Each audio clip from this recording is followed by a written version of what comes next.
issue that's still the same issue? I mean, no new issues have been introduced or new proposals? No.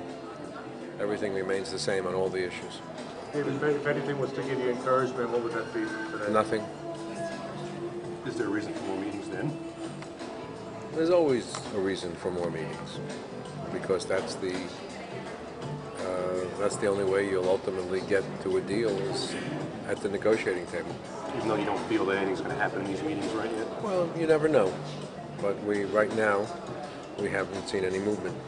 David, in the last month, while there were no formal meetings going on, were there any types of new thinking in terms of trying to get where you need to get? Did any, whether it's owners, you, Adam, or one of the lawyers, did anybody say, hey, here's a different way, here's a different... There were meetings in the last month, but nothing that has moved anything at all.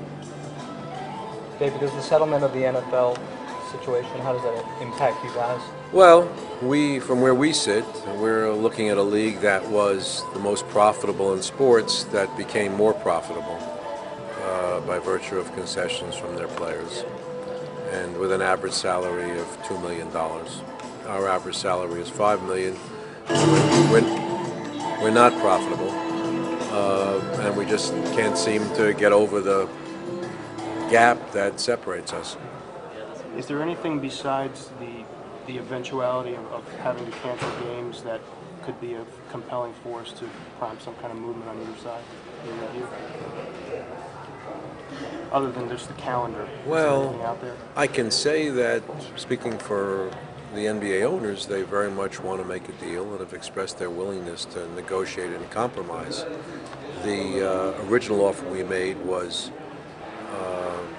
started at $1.4 billion and then went in various ways, all below 2.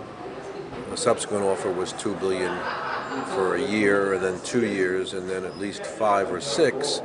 And so we've made several offers, but we don't feel significant movement back. As we pointed out to the players, their last offer 30 days ago was to take their salaries from $5 million to $7 million over a 6-year period.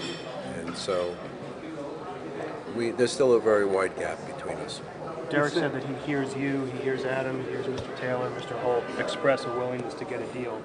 But he said that where your proposal is makes it hard to believe that. What's your response to that? You know, he's entitled to draw his own conclusion. We have absolutely the opposite take on it.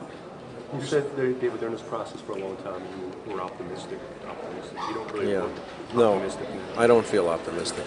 About getting a deal? I don't feel optimistic about the players' willingness to engage in a serious way. And that's based on what? This session and many before. Thank you very much. Would you say that they are bargaining in good faith or not? I would say not. Thank you.